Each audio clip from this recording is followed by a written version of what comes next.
It's visible, right? We can see a screen. Awesome. Okay, so we're gonna go basically through what BP debating is and what BP judging is, because I think some people haven't really done much BP. So I'll just give a basic like rounding off of what BP debating is as well at the start.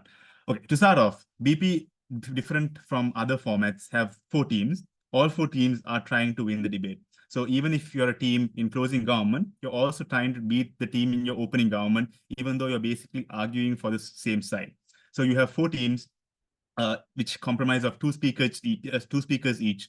Basically, the speakers and the roles are on this graph, so you can understand what the speakers are. Usual BP speeches are 7 minutes long, and then you basically everyone gets a 7 minute chance to go and speak, and then the adjudication is usually 15 minutes for deliberation. So usual BP debating and judging is done through conferral systems. So you all the judges, usually it'll be about 3 to 2 judges per debate. You'll come together and you'll discuss each other's calls, and then you'll try to come to a consensus decision where you all agree is the correct call. After that, the judges have a 15-minute period for to them to justify the call to the different teams, and that would come in the form of an oral adjudication. Again, you go through the different teams and you argue and you basically give your explanation as to why you put certain teams over others, and you go through the arguments that they discussed, evaluating them and giving them feedback as a result. So basically in BP, you have 6 clashes because each team clashes with each other. So OG clashes with OG also clashes with CG clashes with both top half teams as well as CO. So you have 6 independent clashes that need to be evaluated, which is again a different thing from AP or 3v3 debating, where it's only primarily 2 clashes between 2 teams. That's the basics of debating for BP. Obviously, how to evaluate, we'll get on with in the next slides. So the first thing which is very important to note is who you are as a judge. So me, when I'm judging, I'm not necessarily Sachin, even though that's going to be my name. I'm most likely an average intelligent voter. And there are certain things and characteristics that average intelligent voter has to remember when they're going into an adjudication. So you would know basic facts about the world. That is to say, if you say that North Korea is autocracy, you would know that. If you said that Russia is carrying out a war against Ukraine right now, you would know that because these are general facts that anyone in the world would have access to because they have access to things like news, they have access to things that like very common knowledge, right? So you would know that China is maybe the most populated country in the world or the second most populated, that India is very close with China, that they share a border, things like that. But what you wouldn't know is very, very specific facts that would need some specialization for you to know. So, for example, if you're a debate in the UK, you wouldn't be expected to know the percentage of voters who showed up for the elections in 2024 for the presidential elections in Sri Lanka. The same way, you wouldn't be expected to know how many seats the Labour Party won, or how many votes percentage wise the Labour Party won in the UK if you're debating anywhere else in the world. Obviously, if the teams justify these things using reasons and using like giving examples, then that is a different story if you would buy them or not. But you going into that room don't have this specialization. So if you're a doctor, you wouldn't have like specialized medical knowledge when you're going into judge a debate. It's only the things that are being told to you that you're going to use to evaluate the arguments that are being made. The third thing, important thing to note, is you are able to track and follow complex arguments. So, for example, if a team is making an argument about why economies of scale are good, even though you are not like maybe not specialized in economics and you don't understand how economies of scale work, you're able to track the explanation given by the teams as to why it is a good thing. So if they give a reason as to why that economies of scale reduce the cost of production, as a result, it is a good thing for consumers having economies of scale and having larger businesses. You're able to track the reasons and the mechanisms that teams have given and able to evaluate based on that. So just because you don't understand a concept doesn't mean you shouldn't credit it, as long as teams are able to develop it and give a good explanation as to why that is correct. The fourth very important thing for an average intelligent voter is that you're non-interventionist. So you don't discount teams' arguments simply because they didn't make the argument that you wanted them to. So if you're debating a motion about taxes, you really wanted to make an argument about welfare. Now the teams made it. That doesn't mean the arguments that they made are inherently less valid or less relevant to the debate. So they could have had good arguments simply because they didn't make the arguments you wanted to in this debate. It doesn't mean that they should simply be discredited. Same thing goes for arguments that you don't personally believe in. Maybe you're atheist and you don't really believe in religion and the value of religion, but a team makes a very persuasive argument by giving reasons as to why religion is a valuable thing that gives a lot of people catharsis and a lot of people meaning for like in and by following it. That doesn't mean that you should discount it simply because you don't believe in religion and you don't follow religion. If they've given sufficient reason as to why millions of people believe in it and find meaning in it, you should, based on the debate, credit it and give that argument value. The third thing, when you're non-interventionist, is you don't respond to an argument even though you would know responses to it. So if, for example, a team is making an argument that the Sri Lankan government is really efficient and it's a very successful form of democracy, even though you may know reasons as to why it isn't the case, and you would be able to disprove it if you were in the debate, that doesn't mean you should discredit the argument simply because you know the responses. You should only discredit the argument if the teams in the debate as well who are opposing that argument give those same reasons that you believe in or that you think are correct. Then you can go and discredit the argument based on those responses. But if those responses are never given, you shouldn't be able to go into the deliberation and rebut the teams because you know something that wasn't discussed in the debate. So every debate is basically assumed to be judged by an average intelligent voter. So you reduce the things like biases, you reduce things like arbitrary nature when you get like hundreds of judges judging the same competition, right? This makes every debate as much as you can the same metrics to which the debate is judged by. That's the first thing that everyone needs to remember, that you're average intelligent voter. The second thing when you're judging BP debating is it's about being comparative. So there's no arguments that are inherently good or bad. It is only arguments that are better than others, that are worse than others. So even if a team made a really bad argument, in a world, they could still get a first if all the other teams made worse arguments.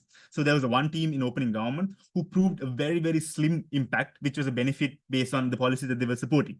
All the three other teams didn't prove anything, didn't respond to that simple impact. So even if OG's arguments aren't necessarily good, well proven, and aren't great arguments, they're still in that scenario very possible for them to get a first because of the fact that their arguments are better than the arguments of the four other teams. In that case, you need to be comparative and weigh and value that argument in a way that is holistic to the debate rather than judging it in a vacuum in isolation. So that is the second thing that is important to note. Everything is judged comparatively, not in isolation. Everything is valued and credited comparatively. The third thing that is important to note when you're being comparative is in majority of the cases, when you judge a clash, you're judging only the two teams in that clash. So if you're having a discussion about top half is between opening government and opening opposition, you don't need to bring in contributions by CO, so closing opposition, to evaluate that top half clash. You're independently adjudicating the discussion that happened in the top half. So the arguments that were made by opening government and opening opposition, not any other team. So independently, you're valuing those contributions. So in that case, any of the responses that CG potentially could have given to CO aren't really important aren't really important. The fourth thing, and the final thing with regards to being comparative is there are some instances, though, where a third team might be important when discussing some clashes. So I'll give you an example. When you're discussing the short cross comparison, that is the comparison between closing government and opening opposition. In that scenario, it is important to note whether opening government's arguments are the same arguments that are being made by CG without any difference. So if the CG contributions are derivative, are the same, have no meaningful addition, aren't really different, or aren't really valuable outside of the arguments that OG has already given. In that scenario, it's important to consider the contributions made by OG as well, only to adjudicate the degree to which closing government's arguments are derivative and aren't independently different. In that scenario, you might be it is important to consider OG's contributions. And in that scenario, CG might lose to OO simply because they didn't have independent contribution that was different, even though OO might not have had a really good argument that was proven. Simply having an independent contribution, which was proven to a degree, then CG has no new contributions at all, would be important consideration to make when you're adjudicating. This is, I think, a bit complicated in a scenario because it comes down to exactly the extent to which arguments were proven, the extent to which arguments were derivative. Because in some scenarios, CG might have something small which was new, which would be important to be weighed. That small contribution would be important to be weighed against everything O has, which is obviously going to be new and independent because they're the first team that are going to be talking in off bench. So it comes down to specific scenarios, but it's important to note in most cases, you independently do the comparison between the two teams that you're weighing. In scenarios where you're looking for derivativeness, whether a contribution was new, that is when you need to look at the opening half teams and see whether they made the same arguments, whether closing contributions were meaningfully different. Is there any questions about the nature of being comparative and being holistic? Anything about how you should adjudicate that, or examples, or like any questions you have regarding that? You can also put it in the chat if you aren't, if you don't want to like unmute yourself and ask. All good? Okay. I'm going to assume there are no questions then. Okay, let's go into arguments and how you should credit arguments. So an important thing when it comes to BP, which is slightly different with regards to like WSCC or maybe other formats you've done in school, is you don't credit an argument based on style or things like time management or anything like things like accents or how clear you were when you were speaking. You're evaluating the argument based on simply the material that was discussed in that argument. Obviously, style, time management, the fact that you spend more time in an argument could make the argument more persuasive because it could be proven better. So if you're able to stylistically show an emotional nature of the emotional nature of the impact you're proving, maybe that argument becomes more persuasive. But style in itself, speaking in nice English, having good style isn't enough and sufficient to actually have a proven argument. The second thing that is important to note is in a scenario where you think a motion is incredibly weighted, where you think government is very intuitive, it's obvious case, you can't even imagine what opposition would run in this motion. That doesn't mean you should credit the arguments from opposition easily. Just because they say something good doesn't mean that argument is correct because you think that opposition is a harder side or a harder side to make arguments for. You should have equal metrics and you should equally value sides of like contributions from the both sides, regardless of how you perceive the motion and whether you think it's weighted or not. And the third thing is you shouldn't intervene with your own metrics as to what you think the debate is about. So if you think the metric to judge the debate is about how many people are helped by either side, if it wasn't discussed in the debate, if no team talked about scale or intensity, that doesn't mean you should put that metric and intervene and adjudicate based on the metric that you want to. In every scenario, you should go through what was discussed in the debate. In most cases, there would be some metric that people have talked about in the debate. Maybe some teams agree, maybe some teams disagree. But in most cases, if you don't agree with the metric that another team talks about, you try to respond to it, right? These are the things you should evaluate. You shouldn't independently come with your own ideas about a metric that the debate should be judged on and put that on the teams and adjudicate based on that. What you should credit arguments on is the material that was given. Obviously, this could be mechanisms, this could be examples, this could be analysis and like trains of argumentation that comes down to like giving good reasons as to why something is true. All of this are the ways that you need to adjudicate an argument and credit an argument by. Contradictions, in most cases, would reduce the persuasiveness of arguments. So you can have two types of contradictions. In some cases, you have slight contradictions, which aren't explicit contradictions. They just are slightly, there are two things that are slightly in tension that don't really make sense when you run both of those things in the same argument.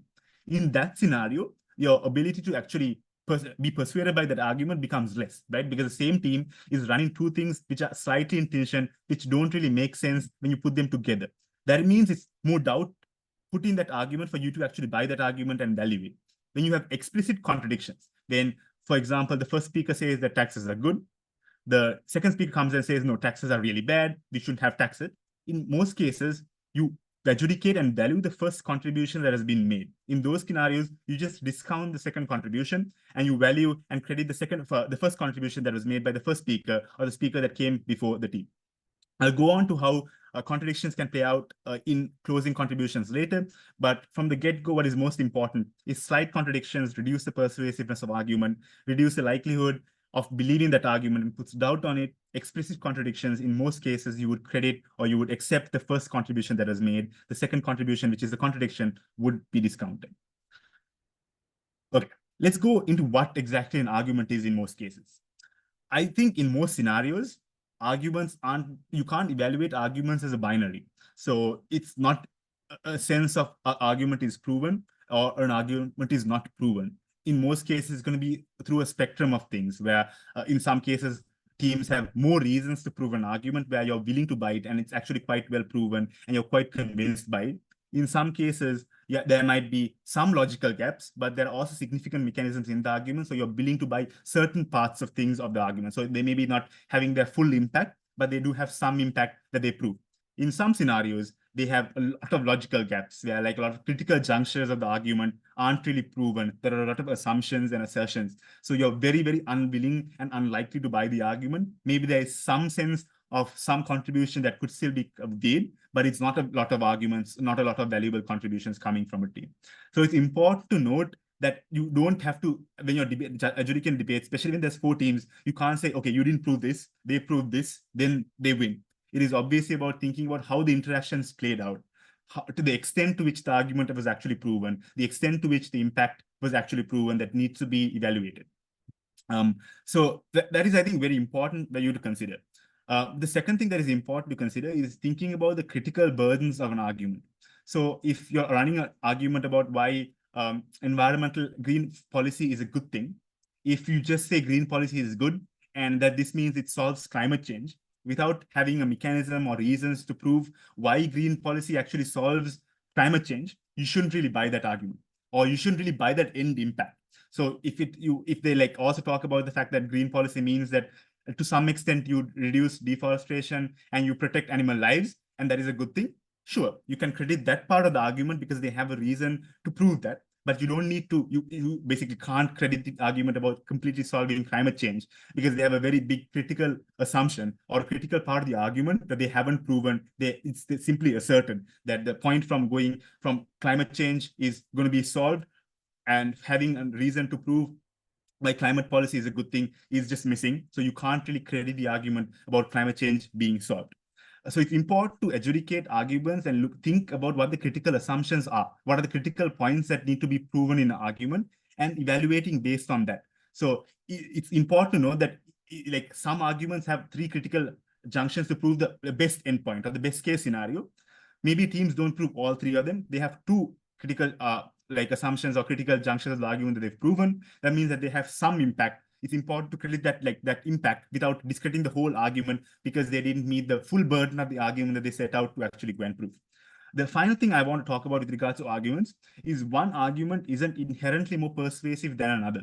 So if an argument is made about utilitarianism, that argument doesn't mean that just because you also believe utilitarianism is a good thing, that helping more people is a good thing, that doesn't mean that argument is inherently more persuasive than a principal argument about freedom of choice being violated, or freedom of religion being violated, or any other freedom being violated. It's obviously going to be adjudicated, and you need to adjudicate it based on how exactly those arguments were interacted. So did teams give a reason as to why utilitarianism was more important? Maybe they said that because of using the utilitarianism metric, we help and we reduce the freedom of choice also being violated. That is why our argument is more important than any independent arguments about some people's freedom of choice being violated. In that scenario, maybe you are given a reason as to why a utilitarianistic argument is more important. But simply because you believe utilitarianism is a better thing, that you think helping more people is the metric that you should judge a debate, doesn't mean that those arguments are more persuasive, more important, or more valuable contributions than a principal argument or any other argument that is introduced in a debate. And that is basically how an argument is obviously evaluated, but obviously it comes down to how the argument is specifically made, and it takes time for you to exactly understand what the burdens of an argument are, whether teams met those burdens, whether the mechanisms that they're talking about are actually realistic and are true and should be bought. Is there any questions about what an argument is and how it should be evaluated, or any examples that you all have doubts on whether an argument was proven or not?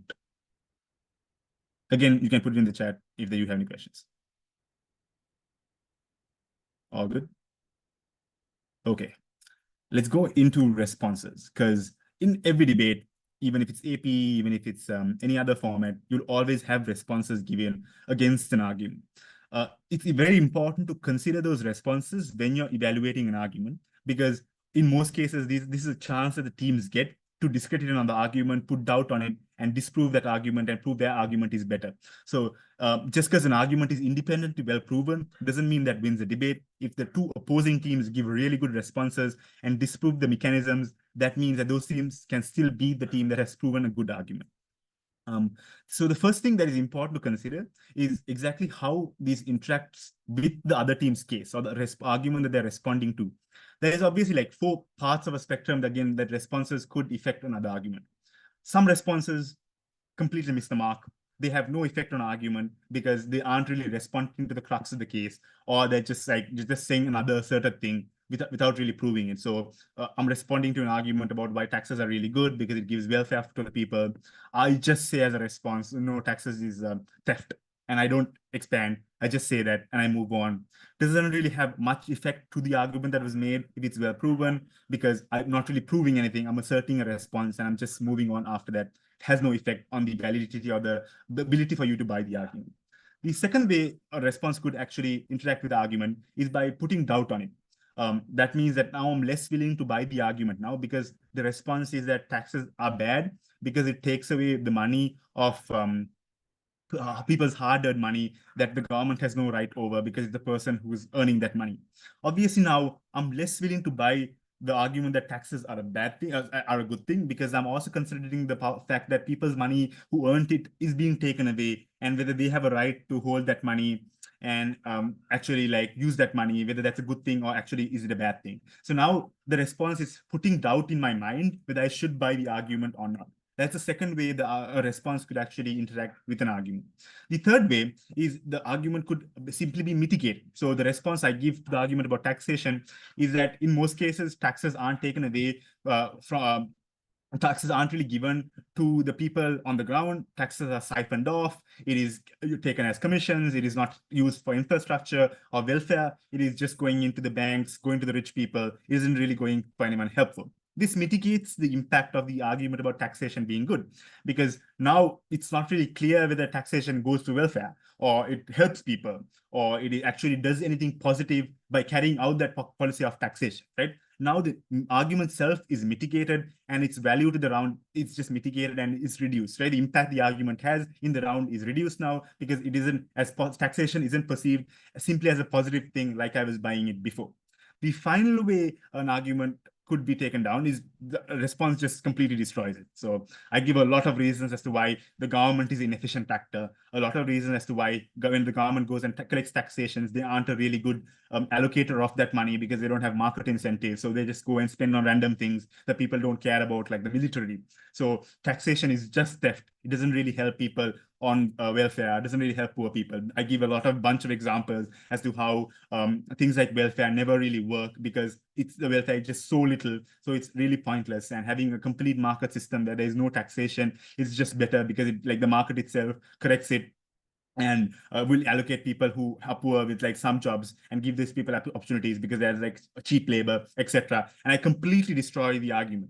Then in that scenario, I'm again not buying the argument at all, even though it was in independent vacuum, very well proven. After the responses from the two other teams, it was completely destroyed. So I'm less willing to buy it. All of these ways, and obviously there's like slight differences in that spectrum as well, right? Maybe it's the response has some effect, but doesn't put a lot of doubt on the argument. Maybe the argument is mitigated to an extent, but also putting a doubt on it, but doesn't mitigate the full impact. Maybe the response doesn't completely destroy it, but destroys part of the argument and puts a significant doubt on the argument. So it's up to the judge to evaluate the extent to which the response and the rebuttal actually interacts with the argument, rather than just assuming just because I responded to something doesn't mean I take down the argument. Just because like I didn't respond to something doesn't mean that argument independently wins either. If it wasn't well proven, that is not how you should adjudicate it. You should adjudicate it in a comparative way based on everything that was said in the debate. In most cases, responses are very, very important to have that holistic adjudication, because every team has some amount of response, especially in the whip speeches or in the second speeches. So responses are very, very important. Any questions on responses? Sachin, a question on the crossbench responses. So example, if the closing half is responding to opening half, particularly closing opposition, how would you value this? Closing opposition is responding to opening opposition. Or opening government. Yeah. So it again, like, so the effect of the response could go like any of the things I've discussed. So like they could do any of the impacts, like it could have no effect. It could have put doubt on it. It doesn't matter if you're closing opposition or opening opposition, the value of response is the same. So even the first speecher, so the leader of opposition could have responses, and that should be credited. The same goes for both opposition with the closing opposition speakers. It's never too late to respond. It's never too early to respond. You can respond in any part of your speeches, and it should simply be credited equally if it is a valuable response that actually makes sense. Is that all good? Was that like focusing on the question? Yeah, that makes sense. Thanks. Yeah, Kevin, go ahead. I'll have to go into a bit of a specific hypothetical for this. Yeah, so yeah, like that's bear fine. with me. Yeah, don't In worry. an event where you have like an opening opposition that has a really good positive contribution to the debate, Yeah. but somewhat insufficient response to OG's case, and you Yeah. have a closing opposition with solid responses to both OG and CG, Yeah. but a lack of extensions, a lack of positive Yeah. contribution to the debate. How would you like Yeah. weigh those up against each other? Is a positive contribution absolutely necessary, or can like going only with really high quality responses be a viable strategy for a team to win? So I think the first thing to note is that those solid responses could potentially beat OG regardless of what O contributions are. So those responses are just good enough to destroy OG. OG has like nothing left or very little things left. And the responses prove that OG doesn't really get impacts. And maybe their responses also is a flip. So proving that OG's material is actually better on CO's world. That means in that comparison, CO very well could win. With regards to upbench, I think there's few like factors specific to the example that would matter. I think the first thing that would matter is whether the responses are weighed. So for example, a CEO VIP could come up and say that these responses are very important because it not only beats OG's case, but proves OO because OO is unable to prove the impacts insofar as OG's mechanisms still stand. So we can go back to the taxation example where OG has a multiplicity of reasons why taxations are bad. Taxation is bad and done in a bad way. O has good reasons, a multiplicity of reasons why tax is good and helps people. CO comes, CO's responses is an explanation as to why governments are good and governments are good decision makers. That not only disproves OG by proving that their harm isn't really true, but is also necessary for OO's impacts of taxation having good impacts. You need that response for the impact to materialize. In that scenario, obviously, even without a positive contribution, CO would potentially take it over OO because simply the responses themselves are filling in a very important gap in OO. In that scenario, I think it's completely fine. Obviously, it comes down to how valuable the response is, how exactly the top half clash played out, whether if OO is winning so clearly in a scenario where both OO and OG have some contributions. Maybe responses aren't enough for CO to take it OO because they have a very strong independent case that wasn't proven. That was proven. Does that make sense in that scenario? Yeah, that makes sense. Thank you. Yeah, no worries. Okay, let's go into closing. I have one question as well. Yeah, sorry, go ahead. So I heard that role fulfillment is something that's taken into consideration when this is quite relevant to the Vincent as well. And if you can talk about this later on in the lecture, mentioning it then. But how is that playing? Because OG is supposed to set up a new case or opening, and then closing is supposed to extend. Like they don't do those things. How much do they get penalized? I think compared to win scenario as well. So I think like having a metric of role fulfillment, I think that it's not about just fulfilling the metric in a sense, right? Because fulfilling your role, you can do it in multiple ways. So the closing team might not have strong weighing, but simply by filling in a gap of the top half, they could fulfill their role by proving the arguments of top half better. They don't have any explicit weighing against either top half team. All they do is in both member and VIP, they're like, okay, top half is missing this mechanism. All our responses are proving this mechanism. This is why we win the debate. So the role fulfillment, then in that scenario, the role fulfillment is simply filling in a gap. Obviously, then like one scenario that could be valuable is to look at with regards to role fulfillment is if the LO has zero positive material and just says a few things about response, but DLO comes and makes a massive new case and has like dozens of responses. Obviously, the practical practical manifestation of this is very less. Like you don't see that happening a lot. But in that scenario, then role fulfillment, it would be very important in the top half clash because OG got no opportunity to engage with any of the positive material because LO didn't say anything. In that scenario, it would be important for the judge to be like, okay, is it fair for the DLO to come and just run a completely new case and run completely different responses? And whether it's fair for the OG who never got an opportunity to respond to it, they never even got a POI chance, whether it is fair for then O to take it to OG. In that scenarios, obviously, you could potentially maybe make the case. Obviously, it becomes down how exactly this played out. You can't like maybe discuss this in abstract. But I think the third thing with regards to role fulfillment is a lot of judges assume that closing half teams need to weigh. That is not necessarily the case for them to beat any of the top half teams. They could simply make a better explained argument. And that means the judge is just buying that argument better because they have better mechanisms to prove it. Top half, they have some material, but they don't really have strong mechanisms to prove their argument. Simply by like the closing half team proving the argument better, they could definitely win that debate, because the judge is not really buying the top half clash because they aren't really convinced, because the teams don't have mechanisms. All closing does is just prove a certain thing, which is very, very well proven. You need very strong responses to beat it. It doesn't really meet the role fulfillment burdens of responding clearly and weighing. Simply by just proving an argument well, you can win the debate. Does that make sense? Obviously, it comes down to very specific scenarios and how it plays out. But I don't think you should discount a team just because you feel like they didn't fulfill their role. Obviously, it could be a metric. It could be the third reason as to why CG loses to OO, but it shouldn't be the biggest reason. You shouldn't be like, okay, CO didn't respond to anything OG said. That's the reason why they lose. Especially if CO has a very important substantive contribution in extension that is like explained further in it. Yeah. Okay, so that makes sense regarding their placing. Would that affect their speeds? Even though they would win the debate, would that affect their speeds? Yeah, in the speaks, it definitely would, because then I think like obviously again comes down to the scenario, but if the member was the reason why they won because they have a very strong argument, and the whip just maybe came and explained the same argument that the member did, maybe added some amount of like new analysis, but has no responses, I think then the whip would get maybe 2-3 points off the member in that scenario, based on the fact that they didn't fulfill their burden.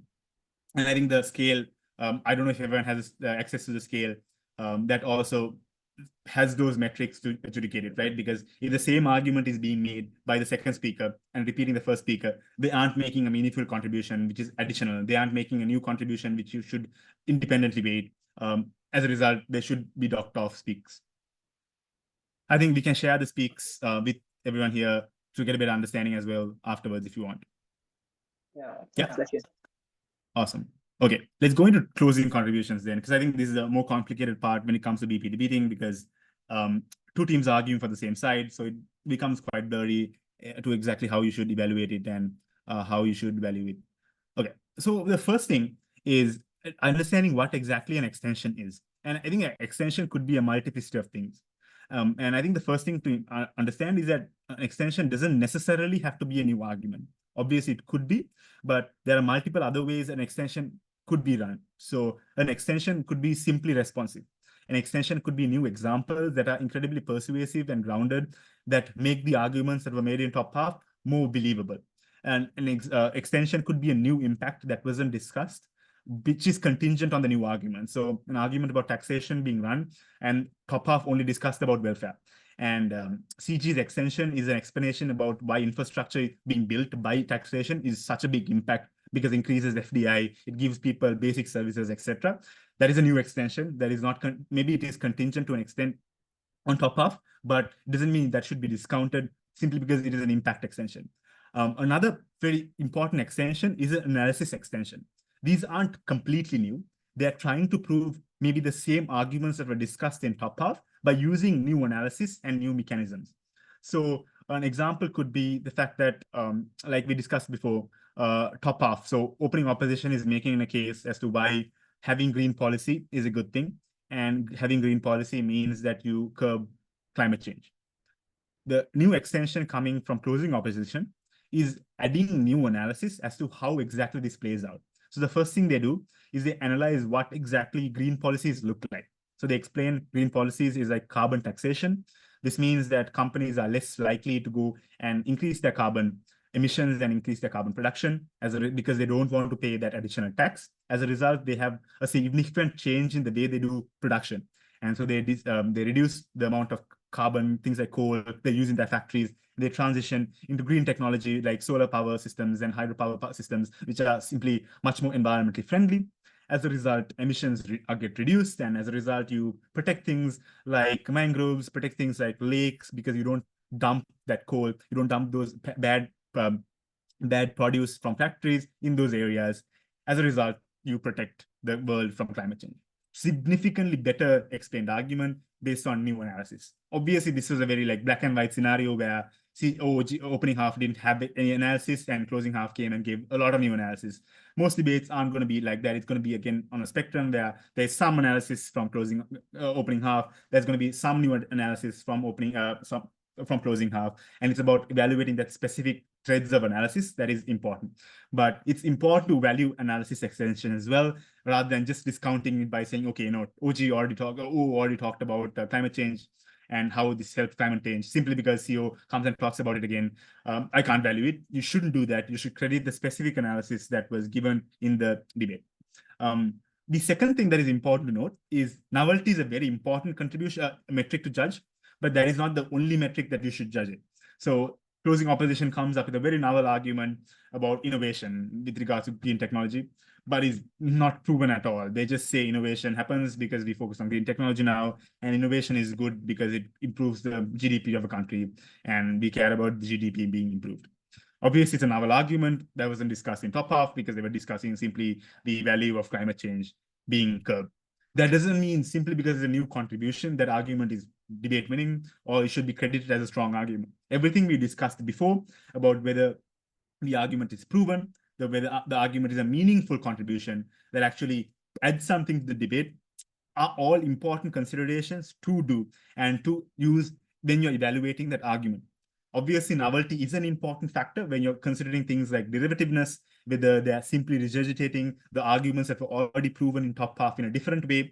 That is obviously important to consider, but it's not the only important metric when you're evaluating the arguments. So novelty is important, when discussing whether an argument is new, whether it's independent contribution, but simply because it is a new independent contribution doesn't mean it's a meaningful addition if it doesn't actually meet the burdens that were set out by the argument, whether it doesn't really engage with the clashes that was discussed previously in the argument.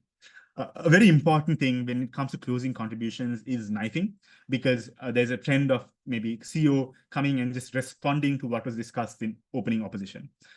Knifing just isn't a very helpful tactic. And simply because closing opposition goes and responds to opening opposition's arguments doesn't mean that you need to buy those responses. We don't credit when that happens, because again, you're knifing your own opening half team. That is, your speaks, and strategically it's a mistake to go and knife it. Obviously, teams can try to prove their argument is better than the opening half teams. So if closing opposition doesn't go and say opening opposition's arguments are stupid, they're wrong, we shouldn't buy it. But what they do come and say is opening opposition is correct. This does help some people. But the problem is the argument is not likely in a lot of scenarios because of these obstacles. Our argument doesn't face these same obstacles. As a result, it is more likely, even if O is correct, our argument is better because it helps more people and because it is more likely.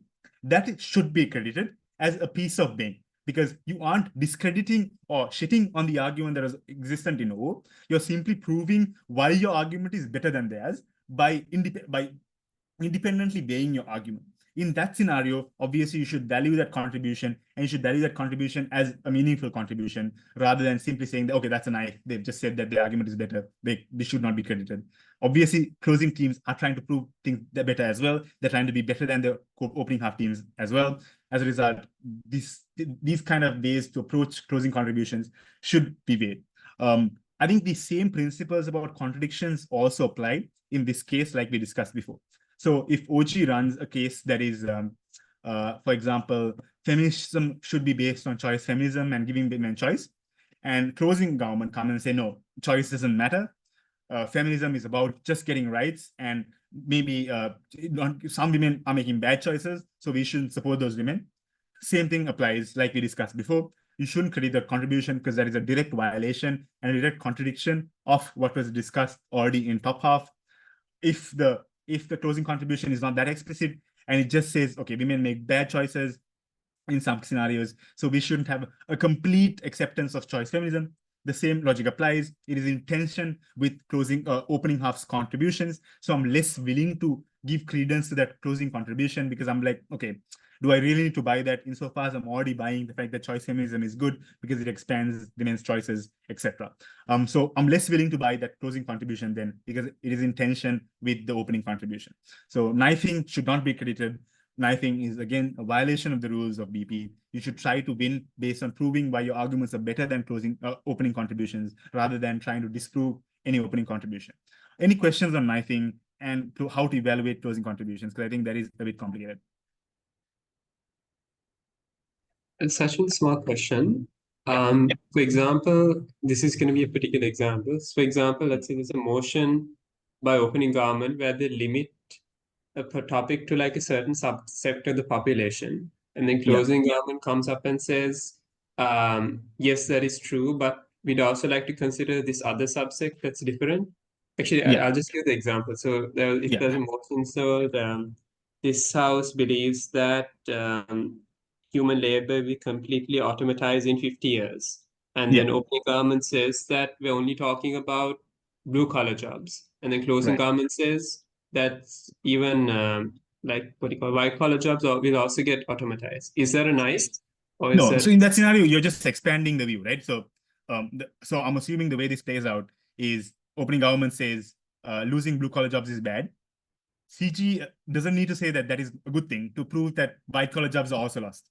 They are running a parallel thing. So I think in that scenario, it's unfair for OG to try to restrain it unless they give a lot of reasons as to why white collar jobs aren't being replaced. So for example, in that scenario, if like CG has 5 pieces of framing as to why, for example, doctors and lawyers can't be replaced because there's a humanistic element that are in those jobs that AI or any automation can't replace. In that scenario, obviously it becomes harder for closing government to come and say, no, those jobs are going to be replaced as well. Then it's obviously that's a tactic that opening teams can use to constrain their closing by pushing them to actually go and explicitly knife it. Because now in that scenario, if closing government wants to prove why white collar jobs are also lost, they have to respond to the reasons that opening government gave as to why that won't happen, right? In that scenario, you're pushed to go and knife it. But in a very general sense, just say, okay, I'm PM and I'm saying, okay, only blue collar jobs are lost. We don't care about any white collar jobs. In that scenario, if CG comes and says, okay, no, the reason why white collar jobs are also lost is because, for example, in medical diagnosis, you don't need doctors now because machines and AI are replacing massive amounts of diagnosis because they can process more information and use previous diagnoses to go and do this now. So they're better at it. That means a lot of cases, doctors are just being replaced because it's just easier to give medicine and prescribe medicine after disease is diagnosed. In that scenario, it's not necessarily a knife, right? Because OG has no reason as to why that won't happen. And CG is simply coming and giving another reason as to why the motion should be expanded. Obviously, again, it comes down to the specific scenario and how it played out. But I don't think just because CG says the motion should be expanded, it's a knife. It comes down to whether OG has tried to prevent and constrain the motion by giving reasons. Yeah, Adam, go ahead. This is also quite a specific situation. Let's say the motion talking about mandating religious interpretation, and OG runs like this weird framing to say that, oh, we'll imprison the people that disagree with this interpretation as a way to guarantee by that. Yeah. And then CG runs other arguments about discourse and see whatever responds to this by saying, no, you can't do this. OG said that you'll imprison these people and therefore you shut out discourse. So that technically OG is framing or their mistake to sort of attack CG. Judge, how do you evaluate that? Do you credit that completely, or is there some kind of skepticism you place on that because CG wasn't the one that made that mistake? Yeah, so I think it comes down to like how exactly CG approaches it, right? So one scenario could be that CG identified the fact that OG is trying to constrain the debate. The CG member comes and says, okay, OG is just unlikely. The reason is religions also don't want backlash. So because if you go and repress the people who are opposed to religions, there's just going to be conflict and violence, and it's going to hurt their own followers. As a result, most religions won't take the worst kind of action to constrain criticisms against them. That means that OG's framing isn't really likely to manifest because you've given a reason as to why your claim is more correct. In a scenario where you just independently run your arguments about discourse without engaging or like actually acknowledging what was discussed in top half, I think you will to an extent be punished for it because it's hard for the judge to evaluate it, right? Because the judge is already now in a train of thought saying, okay, the response is going to be very repressive and harsh. In that same light, you come and say, okay, now there's going to be so much discourse. Even if the UpBip didn't highlight it, it's just hard for both of those things to be evaluated without either team giving a reason as to why their manifestation is more likely. And obviously you will co-opt, unless like the OG claim is very absurd and it's like just really, really unrealistic, you're more likely to willing to buy that because that is already discussed before. And maybe the other two teams are also using that as the crux of like how they should engage with government side. In that scenario, then you would be less willing to buy as to why CG's impact actually materializes. But again, it depends on how exactly it plays out. Does that make sense? Yeah, thank you. One final thing I wanted to discuss about closing contributions and how like responses should be credited. Just an example that I think commonly comes up before we can go and discuss the the debate that I think Daniel shared with you all. So imagine there's a scenario where OG has some contributions. They have two arguments. One argument is very well proven. It's a good argument. OO also has two very, very strong arguments, while they also take down the second argument of OG. CG comes up. CG has one very, very strong extension, which is very well proven, very well impacted, and they absolutely annihilate all of opening opposition's arguments. In that scenario, obviously, CG wins the debate. Just assume CEO has very little contribution, is not very valuable. In that scenario, CG obviously wins the debate because they've not only destroyed opening opposition, but they've also proven a very strong argument with a lot of impacting. You should not give the argument, give the comparison in top half to OG simply because CG came and destroyed O's arguments. Because the reason why you're less willing to buy O is because of the responses that came in CG, which was not given in opening government. So even though you're at the end of the debate less willing to buy opening opposition, it's not because of OG's contributions. So when you're doing the OG OO comparisons, you should just evaluate what was discussed there. So at the end of top half, you are still strongly buying opening opposition's arguments because they're very well proven and they haven't been responded to by opening government. And opening opposition has already responded quite well to some parts of opening government's arguments. In that scenario, opening opposition in most cases will win the debate because of the way that interactions played out, and because closing government's responses should not be evaluated when you do the top half comparison. Is that example clear? Because it's a thing I think we see a lot in debating when a closing half team comes and destroys the diagonal, and because of those reasons, you just, even though if the diagonal team was good, they're simply discredited and just said, okay, because of these responses, I didn't buy your case, even though in some comparisons, those responses shouldn't be used to evaluate the argument. Is that all clear? Yeah. Okay. Before we go on to discuss the motion, the debate that we shared, any other questions in general about BP judging and whether how to even anything regarding BP at all? One question. Sorry. Yeah, we can go one by one. Yeah. Okay. So this is the flip side of what you just said right now. So OO and OG both have good cases, and Yeah. I would say, okay, actually, OG responds to OO, and OG refutes OO's material to a large extent. And Yeah. CG comes up, CG doesn't do a lot of contribution, and they, I would say, maybe their responses are based on what OG said. They aren't, I don't know, strong enough to place them over OG. Yeah. And they're not very detailed. So would that mean, even though they were a bit derivative of OG, would they still be able to take down OO? Because OGs, they are very similar to OG's responses. So in that scenario, I don't think they would be able to, because if the line of responses are the same as OG, you aren't discrediting, or you aren't, in your mind, the doubt is not put about OO's arguments independently of CG. Even if CG didn't agree, didn't exist, the same impact regarding O's and how you value O would still be there. So then it's not an independent contribution or a meaningful addition to the debate if CG has derivative responses. In that scenarios, I don't think you can put CG over O simply based on responses. Based on the argument and how well the argument plays out and gets compared, that is another question. Based on how which comes down to how well the argument is proven. It's about whether it's trying to beat the top half team in a different way than your opening half team tried to beat them. If they were successful in doing that. Obviously, if the OG responses didn't make sense, even if you use the same line of thinking and you prove why, you fill in the gap and prove why that responses make sense now after your contribution, then obviously that response could potentially beat OO in the example. Does that make sense? Yeah, okay, thank you. No worries. Gavin? Yeah, this is not quite relevant to what you just covered, but since you mentioned speaks a bit earlier, what is the realistic speaker score range? Because I mean, when you go to a lot of these tournaments, the scale that they give is some WUDC thing with 50 to 100, and they tell you to use the entire scale, but realistically, you never use 50 to 100. So what's the realistic scale? So I think it's this, right? I generally have seen 50s to 89s. Like I think 290s were given in like the last year. Obviously, I don't know like whether they were deserving or not. I think it comes down to the judge.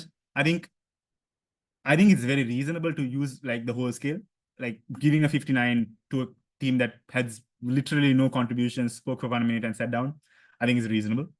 And like I think it's that the hard part is to say that okay, you should in most cases use 69 to 89. I think it's like not the point of having the scale so big is to try to like use it as much as possible and trying to expand it as much as possible, right?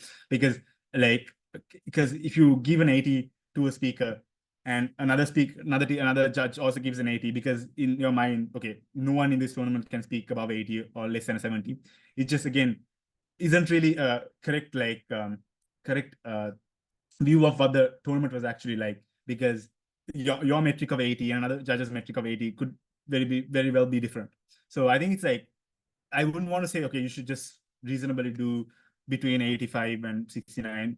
Like it depends, I think, on the tournament. You could some tournaments you could potentially see an 88 and a 69 or a 59 or 55. I think it just comes down to, I don't think you should like constrain yourself when you're judging to a scale. If you believe that this is just a really, really good argument and you're really convinced by it, like I can read the scale for what 88 is.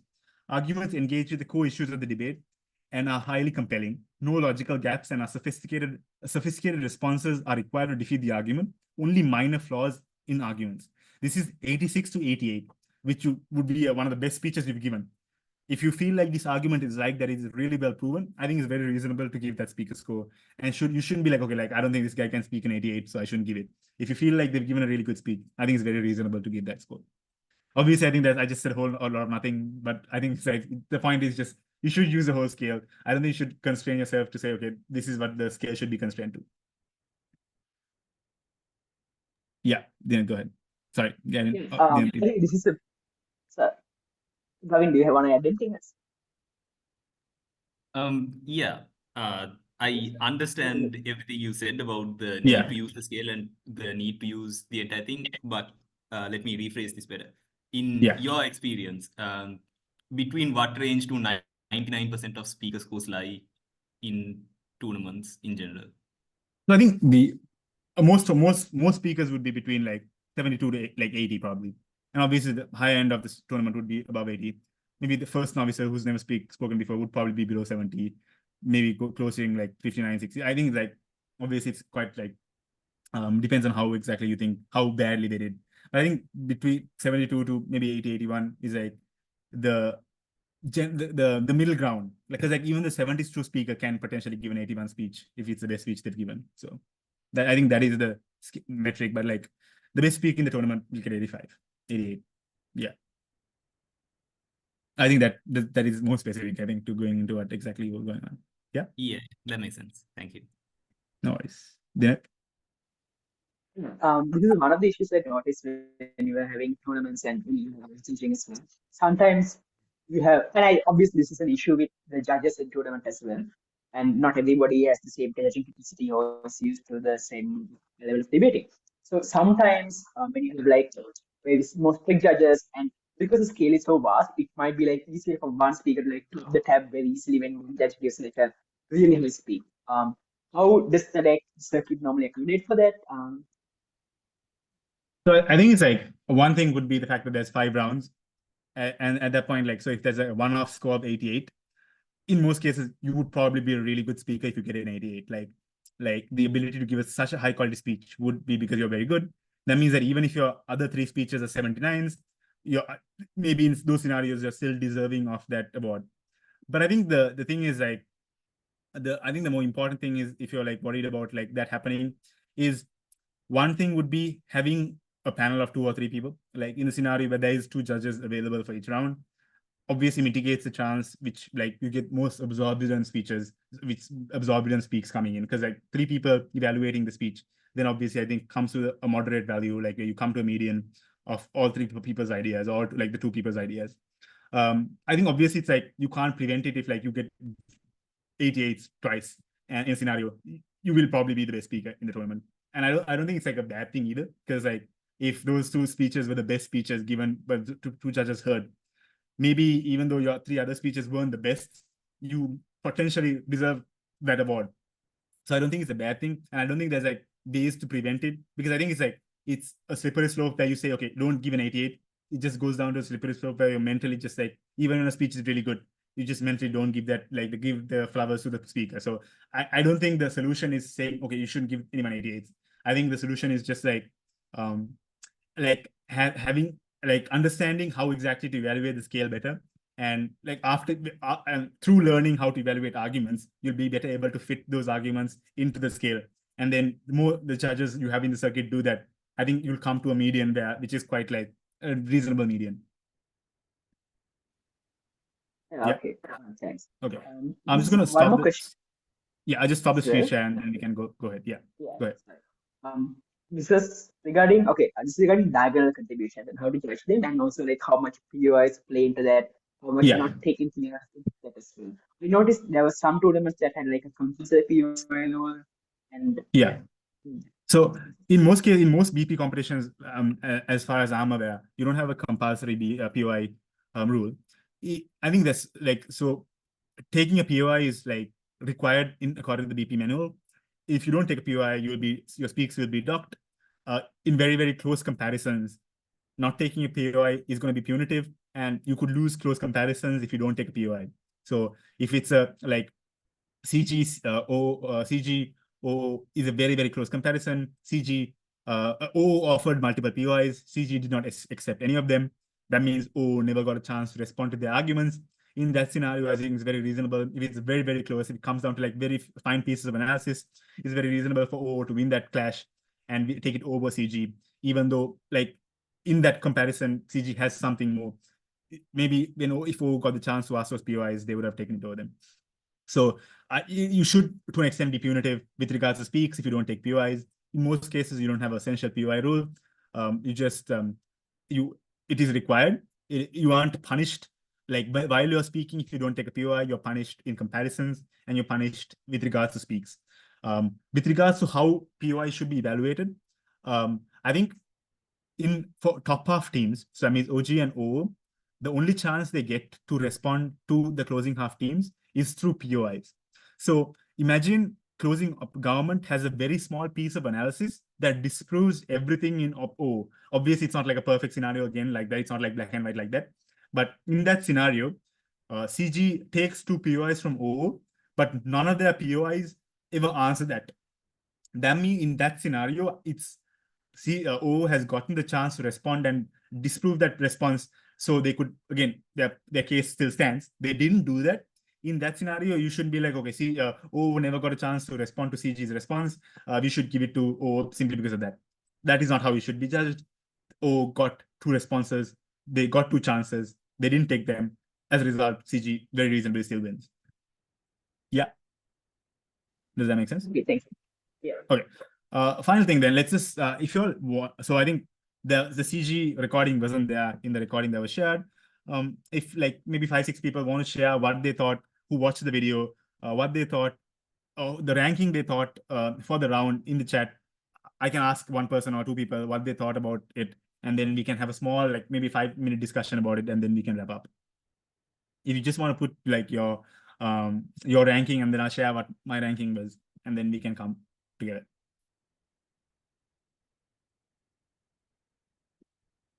If you didn't watch it also, that's completely fine. I can just give you like how the debate played out. But if you did, please do share the rankings, because that would be very helpful.